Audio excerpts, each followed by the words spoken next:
ঘর গোছাতে গোছাতে রাত 1:30 বেজে গেছে। কেন? এই যে কালকে শিনু মহারাজের বার্থডে, তো কালকে হচ্ছে জন্মাষ্টমী, সবাইকে জানি হ্যাপি জন্মাষ্টমী। তো সেই উপলক্ষে আমরা দেখো সবাই কাজে লেগে পড়েছি, পুরো ঘর দেখো এলোমেলো। আমরা এখন ঘর গোছাতে লেগে পড়েছি, আর শিনু এখন কিন্তু গান শুনছে।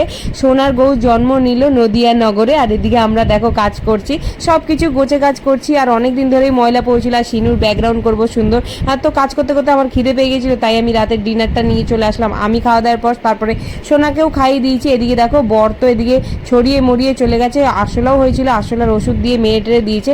তারপর অনেকক্ষণ বসে বসে রাত 1:45 বেজে গেছে, গুছালাম, গুছিয়ে দেখো এখন ঘরটা ঝাড় দিয়ে ভালো করে মুছে নিচ্ছি। আর দেখো পুরো চকচক করছে, আর ড্রেসিং টেবিলগুলো ফাঁকা হয়ে গেছে, সুন্দর লাগছে। এই জায়গাটা ব্যাকগ্রাউন্ড করবো, আর শিনুকে উপরে রেখে দিয়েছি। দেখো পজ করে দেখে নিও কটা বাজে। তারপর সোনা ছিল ওই ঘরে, সোনাকে ওই ঘর দিয়ে ডেকে একটু আদর করে তারপর তো রাতে ঘুমিয়ে পড়েছিলাম। সকালবেলা তাড়াতাড়ি উঠে এখন আমরা বেরিয়ে পড়ছি শপিং করতে। শিনুর জন্য কি কি শপিং করছি বড় ভিডিও আপলোড আছে, তাড়াতাড়ি গিয়ে দেখে